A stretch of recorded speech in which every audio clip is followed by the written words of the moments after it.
All right, I am with our next World Series of Poker main event guest, a finalist, one of the final nine coming in to the final table.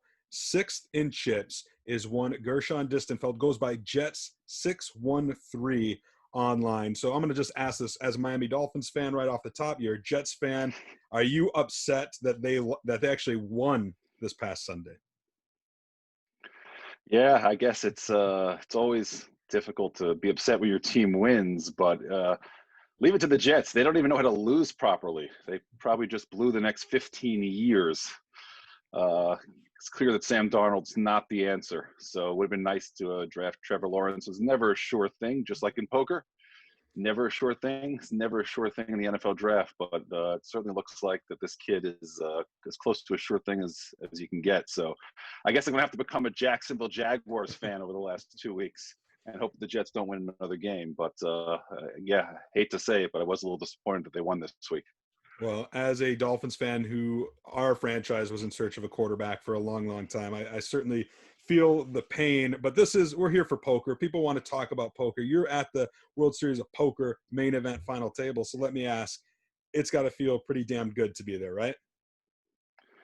Yeah, I've often dreamed about winning a World Series of Poker bracelet. I never in a million years thought I'd actually make the main event final table. I've never even played in the main event before.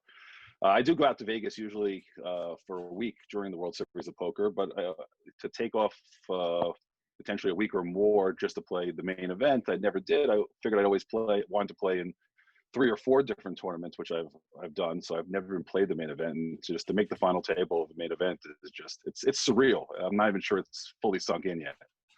I was doing some research prior to talking to you, and you're not a poker player. You're not a professional poker player, if you would. Like, that's not how you make your living. You're actually quite successful in the business world. Says you work for Alliance Bernstein, an asset management or a manager, and you're co-head of fixed income and director of credit, which is, it sounds certainly impressive. I don't know what all that entails, but sounds like you're a very busy man with that, but you still find time to play poker as well, right? Yeah, poker is definitely a hobby of mine. I don't have all the time in the world. I do much prefer playing in person than online, to be perfectly honest. I find time to play a few tournaments a year, not many. I have 4 kids that preoccupy most of my time. So again, I go out to Vegas every year, at least for the past several years, and have played again in 3 or 4 World Series of Poker events every year. And I play a couple of other tournaments. I go to the Borgata or Foxwoods, for a couple of days and play some tournaments. And I've cashed in a few. But yeah, it's not something I do a lot. I did play this year online in July in several of the bracelet events. I did cash in a couple there. And, because I guess I do dream often of winning a World Series of Poker bracelet. And look, I entered the main event here. Thought it was a one-time opportunity to do so. And I told my wife, "Yeah, are you going to come to Vegas with me when I make the final table?" And she laughed. But then I went into day 2 with 6th in chips, and you know, the quants at my office actually calculated that I had a 39.3% chance of making it to the final table after day 1. So I guess I made those odds. There you go. And I love it when the bracelet means so much to poker players. Obviously, it means a lot to you. And I know this because I was reading over the bio sheet that you provided to the World Series of Poker, and it says in there, you say, "quote, I am not in this for financial gain." And that, in fact, if any of the prize money you win, you have some plans for that. Can you share that with the listeners and viewers, what your plans are for the prize money, whatever it might be? Yeah, I really am not in this for the money. It's really more for the competition, the challenge. I plan on donating all of my winnings, involved in a lot of philanthropic causes.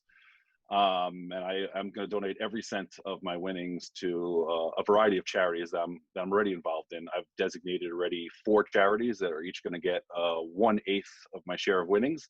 I'm going to identify some more. I plan on giving away, again, all of the winnings. So each of those charities that are going to share an eighth are going to get somewhere around 10,000 each if I finish in ninth, all the way up to about 285,000 each if I should win the whole thing, which hopefully I will. I think that's absolutely incredible. I'm sure a lot of other people are going to feel the same way. It's going to be hard not to make you like a fan favorite when you're playing for charity, of course. And that's just, uh, you know, unprecedented in the poker world. And a lot of people donate portions to charity, but to donate 100% from main event winnings is certainly incredible, and very, very kind of you to do. And um, especially, given the holiday season is upon us, and things like that, I just think it's pretty incredible. And like I said, it's a testament to just why you play poker, for the competition, and for the bracelet. And if you were to win this domestic portion, which means you would get the chance to go on and play Damian Salas, who was the winner of the international portion for the bracelet, and an additional 1 million. Would you feel confident in your heads up game going against a player like Damian Salas, who does have quite a bit of poker experience?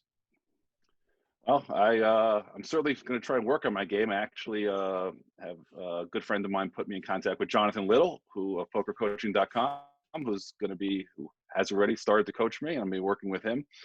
I'll spend that day in between Tuesday working with Jonathan on my heads up game. I am turning, it happens to be that Wednesday, December 30th, I'm turning 45 years of age. It's my birthday, so maybe I'll have a little bit of luck on my side. It'll be the best birthday present ever. So I will definitely go in confident, but know that Damien is a very accomplished player. He'd be a good challenge, but getting ahead of ourselves, I actually have coming in sixth in chips, so I have about 8% of the chips. I have my work cut out for me to make it that far. So Right. we'll see what happens.